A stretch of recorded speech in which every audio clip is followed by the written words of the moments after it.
નમસ્કાર, સુસ્વાગતમ. ધોરણ 11 કોમર્સનામાંના મૂળ તત્વો ભાગ 1 પ્રકરણ 11 બેંક સિલક મેળ. સ્વાધ્યાયનો પ્રશ્ન નંબર 9. નીચેની માહિતી પરથી ધરમસિંહનો તારીખ 29/2/2016નો બેંક સિલક મેળ તૈયાર કરો. બેંક સિલક મેળ તૈયાર કરતી વખતે ધ્યાનમાં રાખવાના મુદ્દા ફરીથી યાદ કરી લઈએ તો રોકડ મેળ મુજબ બેંક સિલક ઉધાર હોય, પાસબુક મુજબ બેંક સિલક જમા હોય, રોકડ મેળ મુજબ બેંક ઓવરડ્રાફ્ટ જમા હોય, પાસબુક મુજબ બેંક ઓવરડ્રાફ્ટ હંમેશા ઉધાર હોય. દાખલાની શરૂઆત જે મહિનાનો બેંક સિલક મેળ તૈયાર કરવાનો હોય તે મહિનાની અંતિમ બાકીથી દાખલાની શરૂઆત કરવી. ઘણી વખત અહીં ફેબ્રુઆરીનો આપણે બેંક સિલક મેળ તૈયાર કરવાનો છે તો 1 ફેબ્રુઆરીની બેંક સિલક કે ઓવરડ્રાફ્ટની માહિતી આપેલી હોય અને 29 ફેબ્રુઆરીની પણ બેંક સિલક કે ઓવરડ્રાફ્ટની માહિતી આપેલ હોય. તેવા સંજોગોમાં 29/2/2016ના રોજ જે બાકી આપેલ હોય તે ધ્યાને લઈ અને દાખલાની શરૂઆત કરી શકાય. તો હવે પાઠ્યપુસ્તક તમારી સાથે હોવું જોઈએ. આ દાખલાની રકમ તમારી નજર સમક્ષ રાખજો કે જેથી હું અહીં જે કંઈ પણ સમજાવું તે સરળતાથી સમજાય. હવે દાખલાની જે શરૂઆત છે તે આપણે રોકડ મેળ મુજબ બેંક સિલક કે પાસબુક મુજબ બેંક સિલક કે ઓવરડ્રાફ્ટ આપેલ હોય તેનાથી કરવાની હોય. પરંતુ અહીં તમે રકમ વાંચશો તો પહેલી વિગત બેંકમાં ભરેલ પરંતુ વસૂલ નહીં થયેલ ચેક છે. તો આપણે સમગ્ર રકમ વાંચીને જે બાકી આપેલ હોય ત્યાંથી દાખલાની શરૂઆત કરવી. તો પાઠ્યપુસ્તકમાં આ રકમની અંતિમ વિગત તમે જોશો તો ત્યાં નોંધેલ છે કે તારીખ 29/2/2016ના રોજ ધરમસિંહની પાસબુક ₹4000 ઓવરડ્રાફ્ટ દર્શાવતી હતી. તો અહીંથી દાખલાની શરૂઆત કરશું. આ માટે શીર્ષક 29/2/2016ના રોજનો ધરમસિંહનો બેંક સિલક મેળ. બેંક સિલક મેળ આ રીતે તૈયાર કરશું અને દાખલાની શરૂઆત જે છે તે પાસબુક મુજબ બેંક ઓવરડ્રાફ્ટ આપેલ છે જેની હંમેશા ઉધાર બાકી હોય. તેથી અહીં ઉધાર બાજુ દર્શાવી અને દાખલાની શરૂઆત કરશું. હવે પહેલી વિગત બેંકમાં ભરેલ પરંતુ વસૂલ નહીં થયેલ ચેક. બેંકમાં ભરેલ ચેક રોકડ મેળમાં ઉધાર બાજુ નોંધેલ હોય અને વસૂલ નથી થયેલ તેથી પાસબુકમાં જમા કરેલ નથી. તેથી અહીં જમા કરવામાં આવશે ભરેલ પરંતુ વસૂલ ન થયેલ ચેક ₹5200. હવે તમે કાયમ માટે યાદ પણ રાખી શકો કે ભરેલ પરંતુ વસૂલ ન થયેલ ચેક હંમેશા જમા બાજુ જ આવશે. લખેલ પરંતુ રજૂ ન થયેલ ચેક હંમેશા ઉધાર બાજુ જ આવશે. આવી રીતે આપણે અમુક વિગત મગજમાં પાકી કરી શકીએ છીએ. તો હવે નંબર 2, લખેલ પરંતુ બેંકમાં રજૂ ન થયેલ ચેક. તો લખેલ ચેક રોકડ મેળમાં વ્યય બાજુ જમા બાજુ નોંધેલ હોય. આપણે ઉધાર બાજુ નોંધવાના રહેશે. અહીં લખેલ પરંતુ બેંકમાં રજૂ ન થયેલ ચેક 37,000 ઉધાર બાજુ નોંધશું. ત્યારબાદ નંબર 3, મારી સાથે રકમ વાંચજો. મળેલ ચેક રોકડ મેળમાં નોંધેલ છે પરંતુ બેંકમાં ભરવા માટે મોકલેલ નથી. બેંકમાં ભરવા માટે મોકલેલ નથી એટલે બેંકમાં એન્ટ્રી નથી, પણ રોકડ મેળમાં આવેલ ચેક આઈ બાજુ ઉધાર બાજુ નોંધેલ છે. બેંકમાં નોંધેલ નથી એટલે કે જમા બાજુ એન્ટ્રી થયેલ નથી એટલે આપણે જમા બાજુ આ એન્ટ્રી દર્શાવવાની રહેશે 9,900. રોકડ મેળમાં નોંધેલ પરંતુ બેંકમાં ભરવા ન મોકલેલ ચેક. એક પ્રકારનો ભરેલ પરંતુ વસૂલ ન થયેલ ચેક જેવી જ અહીં પરિસ્થિતિ ઉદ્ભવે છે. નંબર 4, મારી સાથે રકમ વાંચજો. બેંકમાં ભરેલ ચેક નકારાયેલ જેની નોંધ રોકડ મેળમાં થયેલ નથી. બેંકમાં ભરેલો ચેક આપણે રોકડ મેળમાં આઈ બાજુ ઉધાર બાજુ નોંધેલ હોય, પરંતુ બેંકમાં એ નકારાયેલો છે. નકારાય એટલે પાસબુકમાં વ્યય બાજુ તેની નોંધ થતી હોય છે. તો પાસબુકમાં વ્યય બાજુ નોંધ થાય એટલે કે ઉધાર બાજુ નોંધ થયેલી હોય, અને રોકડ મેળમાં જમા બાજુ આ નોંધ કરવાની બાકી છે.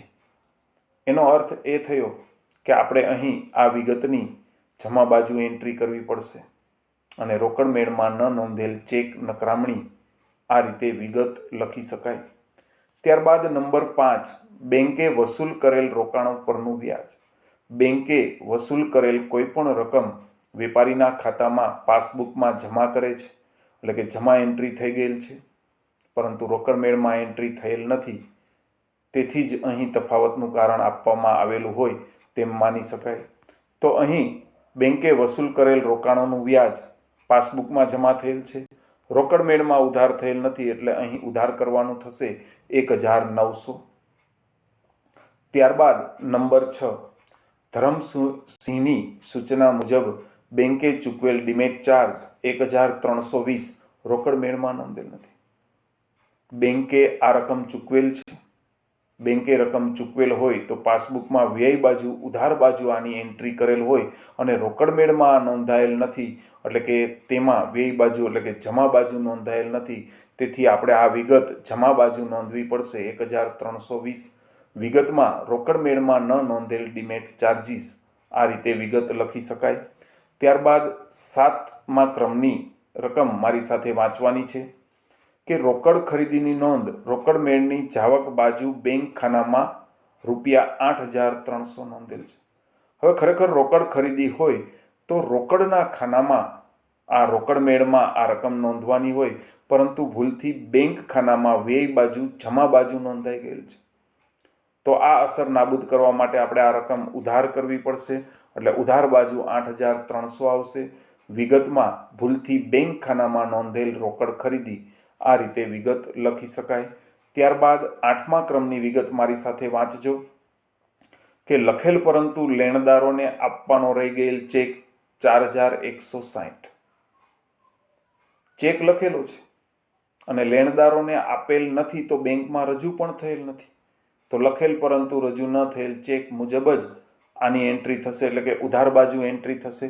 લખેલ પરંતુ લેણદારને ન આપેલ ચેક અથવા લખેલ પરંતુ બેંકમાં રજૂ ન થયેલ ચેક ઉધાર બાજુ ₹4,160. ત્યારબાદ 9મી વિગત વાંચજો. ધરમસિંહે તેના અંગત બેંક ખાતામાંથી લખેલ ચેક બેંકે ધંધાના બેંક ખાતામાં ઉધારેલ છે 3,340. હવે ધરમસિંહે અંગત રકમ ચૂકવવા માટે અંગત બેંક ખાતાનો ચેક આપેલ છે, પરંતુ બેંકે ભૂલથી ધંધાનું જે બેંક ખાતું છે તેમાંથી આ રકમ ઉધારેલ છે. બેંકે ઉધાર કરેલ છે, પરંતુ રોકડ મેળમાં તેની નોંધ નથી, એટલે કે જમા બાજુ નોંધ નથી. તો આપણે આ વિગત અહીં જમા કરવી પડશે. નંબર 9, ભૂલથી બેંકે ઉધારેલ અંગત ચેક જમા કરવો પડશે ₹3,340. ત્યારબાદ 10મી એન્ટ્રી મારી સાથે વાંચજો કે રોકડ મેળની વ્યય બાજુ બેંક ખાનાનો વધારે લેવાયેલ સરવાળો 1,180. સરવાળો જે બાજુ વધારે લેવાઈ ગયો હોય તો તેની વિરુદ્ધ અસર આપવી પડે, અને જે બાજુ ઓછો સરવાળો લીધેલ હોય તો તેની એ જ અસર આપવાની રહેશે. અહીં રોકડ મેળની વ્યય બાજુ એટલે કે જમા બાજુનો સરવાળો વધારે લેવાયેલ છે, તો આપણે તેની વિરુદ્ધ અસર એટલે કે ઉધાર અસર આપવી પડશે. ઉધાર બાજુ 1,180, રોકડ મેળની સરવાળા ભૂલના આ રીતે વિગત નોંધી શકાય. ત્યારબાદ નંબર 11 મારી સાથે વાંચજો કે 6,400નો લખેલ ચેક ટેકનિકલ કારણોસર નકારાયેલ છે. ચેક નકારાયાની નોંધ રોકડ મેળમાં થયેલ નથી. તો 6,400નો ચેક જે છે તે નકારાયેલ છે, અને આ ચેક લખેલ છે ત્યારે રોકડ મેળમાં વ્યય બાજુ નોંધેલ છે, અને બેંકમાં તો નકારાયેલ છે, એટલે બેંકમાં ઉધાર બાજુ તેની એન્ટ્રી થયેલ નથી. એટલે આપણે અહીં ઉધાર કરવી પડશે, કારણ કે લખેલો ચેક છે. લખેલ ચેક રોકડ મેળમાં વ્યય બાજુ એટલે કે જમા બાજુ નોંધેલ છે, જમા એન્ટ્રી થઈ ગયેલ છે, ઉધાર એન્ટ્રી કરવાની બાકી છે, તે સિદ્ધાંત અનુસાર અહીં આ એન્ટ્રી ઉધાર બાજુ નોંધાશે. ત્યારબાદ નંબર 12 મારી સાથે વાંચજો કે બેંકે જમા કરેલ વ્યાજ ₹1240 રોકડ મેળમાં નોંધેલ નથી અને સાથે સાથે ઉધારેલ કમિશન ₹1160 પણ નોંધેલ નથી. તો પહેલાં આપણે બેંક વ્યાજ 1240 છે એટલે કે 1240 છે તે અંગે જોઈએ. તો બેંકે જમા કરેલ છે તો આપણે ઉધાર કરો 1240 રોકડ મેળમાં ન નોંધેલ બેંક વ્યાજ. અને તેવી જ રીતે ઉધારેલ કમિશન છે, બેંકે કમિશન ઉધાર કરેલ છે, જ્યારે રોકડ મેળમાં નોંધેલ નથી એટલે કે જમા થયેલ નથી તો આપણે અહીં જમા કરશું 1160 રોકડ મેળમાં ન નોંધેલ બેંક કમિશન અથવા બેંક ચાર્જ. તો આ રીતે વિગત નોંધી શકાય. અહીં તમામ વિગત પૂર્ણ થાય છે. તો હવે સરવાળા કરીએ.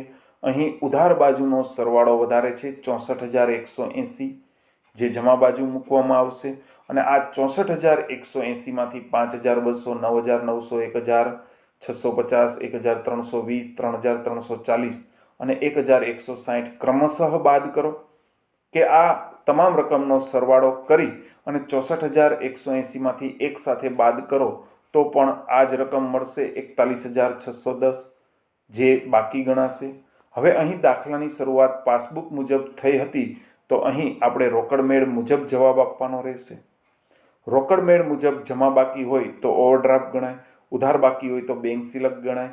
અહીં જમા બાજુ છે તેથી રોકડ મેળ મુજબ બેંક ઓવરડ્રાફ્ટ ગણાશે.